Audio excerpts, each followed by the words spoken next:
తెలంగాణ రాష్ట్రం పుట్టినరోజు పండుగను బీఆర్ఎస్ పార్టీ అమెరికాలో ఘనంగా చేసింది. అమెరికా దేశం డల్లాస్లో ఉండే తెలంగాణ బిడ్డలు పెద్ద సభ పెట్టిండ్రు. ఇక్కడ నుంచి అక్కడికి పోయిన కళాకారులు జోరు పాటలు పాడినరు. ఎంతైనా తెలంగాణ పాటలు కదా, తల్లి జోల పాట పాడినట్టు ఇక్కడి మట్టి వాసనను గుర్తు చేసినట్టు ఉంటాయాయే. అందుకే ఎన్ఆర్ఐలు ధూమ్ ధామ్ చేసిండ్రు. గులాబీ కండలు ఊపుకుంటా డాన్సులు వేసిండ్రు. తల్లి తెలంగాణమా తను వెళ్ళా మా గానమా, తల్లి తెలంగాణమ తను వెళ్ళా మా గానమా, తల్లి తెలంగాణమా తను వెళ్ళా మా గానమా, తల్లి తెలంగాణమ తను వెళ్ళా మా గానమా, గానమా మా ప్రాణమా. ఆట పాట అయినాక బీఆర్ఎస్ వర్కింగ్ ప్రెసిడెంట్ మాట్లాడుకుంటా, నిన్న రాత్రి డల్లాస్పురంలో దిగే వరకు నేను తెలుగు వారికి 2 రాష్ట్రాలు మాత్రమే ఉన్నాయనుకున్నాను. కానీ నిన్ననే తెలిసింది టెక్సస్ రూపంలో. నిన్నటిదాకా 2 రాష్ట్రాలు అనుకున్నాను, కానీ నిన్న ఎయిర్పోర్ట్లో అర్థమైంది మనకు 2 కాదు 3 రాష్ట్రాలు ఉన్నాయి టెక్సస్ రూపంలో అని. ఇక్కడ నుంచి దగ్గరలోనే గంటర్ అనే ఊరుందంట. ఒక తమ్ముడు చెప్పాడు నాకు, అన్న అది గంటర్ కాదు గుంటూరు అయిపోయింది, మన వాళ్ళందరూ అక్కడే ఉన్నారని చెప్పినాడు. తెలుగు వాళ్ళంతా అమెరికా డల్లాస్కు వలస పోవుడుతోని అక్కడ కూడా ఓ కొత్త రాష్ట్రం తయారైంది అన్నట్టు ఉండే వరకు అట్లా అంటున్నాడు.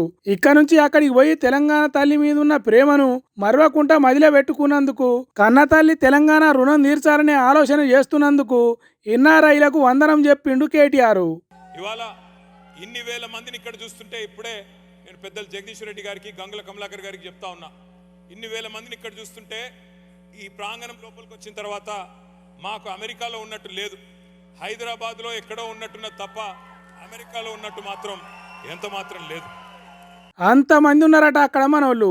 అమెరికా దేశంలో 2 పార్టీలే ఉండాలనే కానూన్ ఉన్నది కాబట్టి ఊకుంటున్నారు మనోళ్ళు. కానీ ఛాన్స్ ఉంటే అక్కడ కూడా బీఆర్ఎస్ జెండా ఎగిరేసి ఓ 4-5 మంది సెనేటర్లను గెలిపించుకుందరు కావచ్చు. 2001వ సంవత్సరంలో ఒక బక్కపలుచని మనిషి ఒక కలగన్నాడు. ఆ కళ తన కోసం కాదు, 4 కోట్ల మంది తన ప్రజల కోసం కన్నాడు. దేశ స్వాతంత్రం కోసం పోరాడిన మహాత్ముడి స్ఫూర్తిగా, అదేవిధంగా బోధించు, సమీకరించు, పోరాడు అని చెప్పిన డాక్టర్ బాబాసాహెబ్ అంబేద్కర్ స్ఫూర్తిగా, ఐ హ్యావ్ ఎ డ్రీమ్ అని గర్జించిన మార్టిన్ లూథర్ కింగ్ స్ఫూర్తిగా, ఆనాడు చిమ్మ చీకట్లలో ఒకే ఒక్కడుగా బయలుదేరి ఉద్యమ బాట నుండి నేను తప్పుకుంటే నన్ను రాళ్లతో కొట్టి చంపండి అను పిలుపునిచ్చిన ఒక నాయకుడు కేసీఆర్. శూన్యం నుండి సునామీ సృష్టించి 14 ఏళ్లలో తెలంగాణ మిషన్ ఇంపాసిబుల్ అనే పరిస్థితి నుండి ఎట్లా కాదు పాసిబుల్ అనే పరిస్థితి చేసి చివరికి ఢిల్లీ మెడలు వంచి తెలంగాణ తెచ్చిన నాయకుడు కేసీఆర్ అనే బక్కపలసని మనిషి లేకుంటే తెలంగాణ పరిస్థితి ఎట్లుండేదో, ఆంధ్ర వలస మోసాలకు ఇప్పటి తెలంగాణ ఎట్లుండేదో తలుసుకునేటట్టు, యాది చేసుకునేటట్టు కేసీఆర్ గొప్పతనం యాది చేసిండు. మిమ్మల్ని పరిపాలించే నాయకులున్నారా అని గేలి చేసిన నోళ్లతోనే మాకు కూడా మీలాంటి నాయకులుంటే బాగుండు అని అనిపించాను. సరే, ఎన్నికలన్న తర్వాత కొన్ని డైనమిక్స్ ఉంటాయి, కూడికలు తీసివేతలు ఉంటాయి. ఆ లెక్కల్లో మొన్న 2023 డిసెంబర్లో మనం కొద్దిగా వెనుకబడ్డాం, ఎన్నికల్లో ఓడిపోయినాం కావచ్చు. కానీ తెలంగాణను ప్రేమించడంలో మాత్రం వెనుకంజ ఎన్నడూ వెయ్యలేదు, వెయ్యబోము. పొజిషన్లో ఉన్నా ఆపోజిషన్లో ఉన్నా మాకు ఖచ్చితంగా తెలంగాణనే ఫస్ట్, ఇండియానే ఫస్ట్ తప్ప ఇంకోటి కానే కాదు. తెలంగాణను మాకంటే ఎక్కువ ఇంకెవరు ప్రేమించలేరు అన్నట్టు చెప్పిండు. ఇట్లా ఎన్నికల లెక్కలు చెప్పినాక కేటీఆర్ ఓ సామెత కూడా చెప్పిండు. అది ఇన్న డల్లాస్ పబ్లిక్ ఈలలు సప్పట్లు ఎట్లా కొట్టినరో చూడుండ్రి. అప్పుడప్పుడు బిడ్డ పుట్టిన తర్వాత తల్లికి ఆరోగ్యం బాగాలేకపోతే కొద్ది కాలం పాటు వేరే వాళ్ళ చేతులు బిడ్డను పెడతారు. ఇవాళ జరుగుతున్నది కూడా అంతే. మళ్ళీ 3 ఏళ్లలో తిరిగి మళ్ళీ బిడ్డ తల్లి దగ్గరికే చేరుతుంది, తెలంగాణ తల్లి దగ్గరికే చేరుతుంది. తిరిగి కేసీఆర్ గారే ముఖ్యమంత్రిగా 3 ఏళ్లలో మళ్ళీ తప్పకుండా వస్తారు.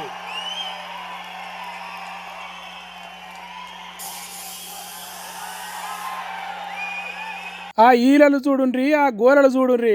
మళ్ళా కేసీఆర్ ముఖ్యమంత్రి అవుతాడు అనుడితోని పొట్టు లొల్లి చేసిండ్రు ఎన్ఆర్ఐలు. మాటల నడిమిట్లా లొల్లిని ఆపటానికి ఎసొంటి సమయస్ఫూర్తిని చూపెట్టిండో చూడుండ్రి కేటీఆర్. అవుతారు కేసీఆర్ గారు సీఎం అవుతారు, తొందరపడతారు. ఇక తెలంగాణను తెచ్చుకున్న పార్టీగా 10 ఏళ్లు పాలించిన పార్టీగా గర్వపడుతున్నాం అనుడే కాదు, తర్వాత కూడా తెలంగాణ కోసం తన్లాడేటోళ్ళం అని చెప్పుకుంటా. మేమేదో ఆషామాషిగా అల్లాటప్పగా ఎవరి దగ్గర నుంచో అధికారం తీసుకొని వచ్చిన వాళ్ళం కాదు. అన్ని రాష్ట్రాలకు ముఖ్యమంత్రులు ఉంటారు, కానీ మాకు రాష్ట్రాన్ని తెచ్చిన ముఖ్యమంత్రి మాకున్నాడు. అందుకే ఈ కసి, అందుకే ఈ కమిట్మెంట్, అందుకే ఆ ఉద్యమ సోయితో, ఉద్యమ స్పృహతో తెలంగాణను అగ్ర రాష్ట్రంగా నిలబెట్టాలని ఒక ఆరాటంతో పనిచేస్తున్నామని చెప్పి ఆ కేసీఆర్ నాయకత్వంలో తెలంగాణ ఎట్లా డెవలప్ అయిందో, తెలంగాణను ఎట్లా ముందుకు తీసుకుపోయిండ్రో, ఎండిన డొక్కలతోని ఏడుపులతోని ఉండే తెలంగాణ ఎట్లా తెల్లబడ్డదో చెప్పిండు. హైదరాబాద్ను చూసిన సినిమా హీరోలు ఎట్లా పరిశాన్ అయినరో చెప్పిండు. నిన్న రాత్రి కూడా డిన్నర్లో ఇద్దరు మిత్రులు చెప్తా ఉన్నారు, మేము మార్పు అనేది ఎవ్రీ 2 yearsకి మేము వస్తే మాకు కొత్తగా కనబడేది. హైదరాబాద్లో కొత్త ఫ్లైఓవర్లు, కొత్త రోడ్లు వస్తే మాకే అర్థం కాకపోయేది ఎక్కడున్నామో, అంత మార్పు చేశారండి మీరు అని చెప్పి నిన్న రాత్రి ఇద్దరు మిత్రులు చెప్తా ఉండే. మీకు నాకే కాదు, తమిళనాడు నుంచి వచ్చిన సూపర్ స్టార్ రజనీకాంత్ కూడా ఆశ్చర్యం అనిపించింది హైదరాబాద్కి వస్తే. ఆయన కూడా అన్నారు, నేను హైదరాబాద్లో ఉన్నానా, న్యూయార్క్లో ఉన్నానా అన్నారు. అట్లాంటి మార్పు 10 ఏళ్లలోనే హైదరాబాద్లో తీసుకొచ్చినాము అంటే దానిలో ప్రధానమైన పాత్ర మన ఐటీ రంగానికి. బీఆర్ఎస్ పార్టీ తెలంగాణ కోసం పుట్టింది, తెలంగాణ కోసం పనిచేసింది, ముందు తెలంగాణ కోసమే పని చేస్తుంది అన్నట్టు చెప్పిండు కేటీఆర్. అందుకే తెలంగాణ పుట్టిన రోజు అంటే బీఆర్ఎస్ పండుగ కూడా అన్నట్టు చెప్పిండు.